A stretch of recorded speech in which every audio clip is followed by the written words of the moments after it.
guys and welcome back to my channel. Today I have a teeny tiny haul for you.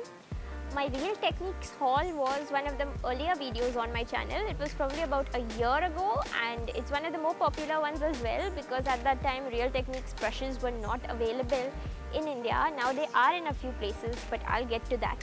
So at that time I bought quite a big bunch of brushes and I did use them a lot. I use them every day that I put on makeup, especially the face ones. I only don't end up using the eye brushes that much because I don't really use like eyeshadow and all that much, but I use the face brushes a lot.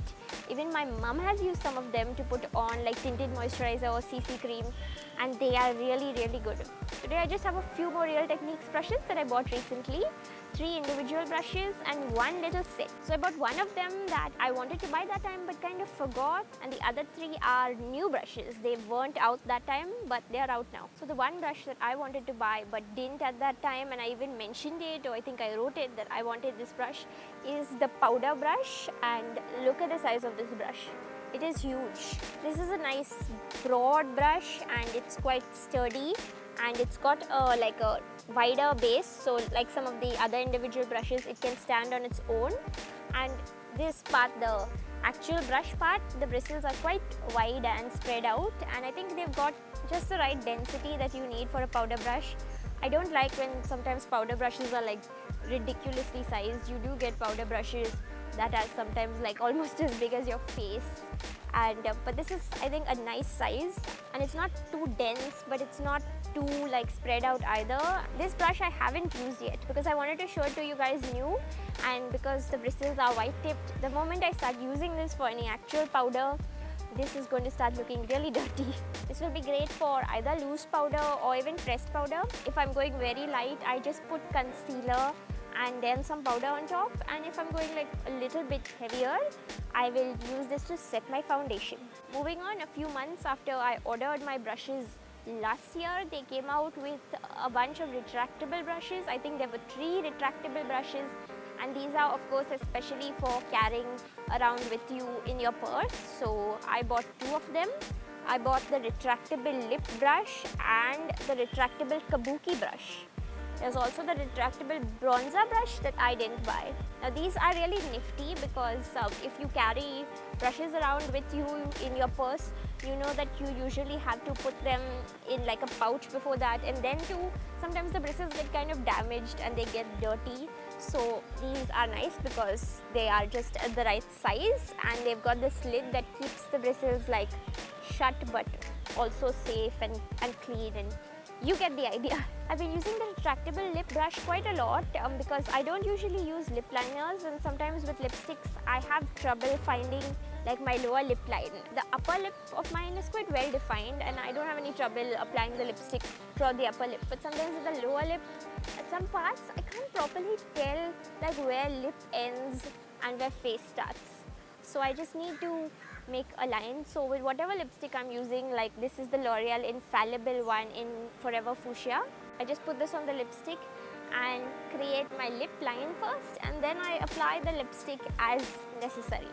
So this has been really useful in that respect.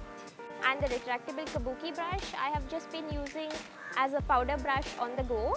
It's just right for applying powders. Again, you can use either pressed powders or loose powder.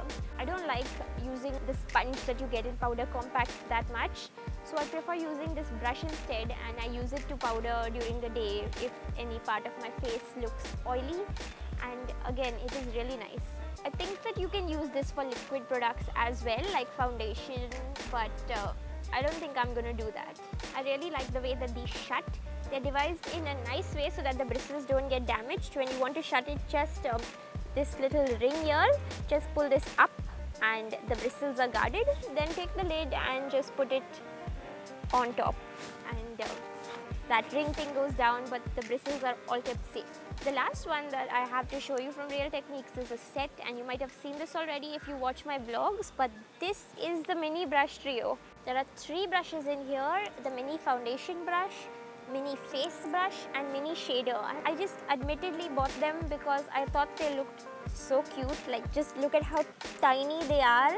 Just for perspective, look at these. This is how tiny these mini brushes are, and this is how big the powder brush is. Again, these I haven't used yet, but I think that they are a useful thing to keep in your everyday purse. If you don't carry even a bunch of makeup, if you carry a little bit, this seems quite useful. Like the eye brush, honestly, I'm not sure how much I'm going to use it. But the other two, like this mini foundation brush and mini face brush, I think I'm going to use them for sure. This one especially would be good for doing little foundation or concealer touch-ups. And this would be good for applying all over powder or even blush. The last time that I bought a bunch of these makeup brushes, I bought them from a US-based website called iherb.com, because I even had a discount code. Like if you're a first-time buyer, up to $20 you get $5 off if you use the code, and up to $40 you get $10 off. So that's quite a decent discount because they are the cheapest in USA. These brushes are a hit because they are really good quality and they're also quite cheap. I did pay for shipping. I think I paid around $12 for shipping. It came via DHL. It was very quick. Like once I had to pay customs and once I didn't have to pay customs, but even with paying customs, it turned out to be very reasonably priced. So as I mentioned, the brushes are available on some Indian websites now. They've been available on Amazon.in for quite a while, but it's actually quite a lot more expensive in India. Like more than double the price for some of them. I suppose that if you're buying just one brush, it makes sense to buy them from like India because it's not worth paying shipping and all on just one brush. But if you're planning like me to buy a bunch of the brushes all at one go, or if you've got like friends with you and you want to get together and buy brushes, I would still recommend using iHerb or like a similar website, getting from the US, because see, even if you have to pay shipping and even if you have to pay customs, you will still save a lot of money compared to buying it in India. Like that's how ridiculously priced they are in India. I was really excited about the Real Techniques brushes being available in India because that meant they would be easier to get a hold of. But then I saw the pricing and I was like, no. Because I understand that for them to make it available in India, they have to ship it to India, they have to pay customs on it, and then they have to make a profit. But these prices are ridiculous. Like, I have nothing against Nykaa. I shop from Nykaa a lot. But this brush set, which, you know, it costed me around like 650 rupees, literally, not more than 650. And even if I add in like the cost I paid for shipping and customs, fine. Let's take it at like $1,000 bucks. Nykaa is selling this brush set in India, this identical set, for 2,600 rupees. Like, that is the difference, 2,600. So they're hiking up the prices a lot, and then, you know, they brought it down to like 2,200 last I checked. And they're like 15% discount. No, Nykaa, no. Don't fool people like that.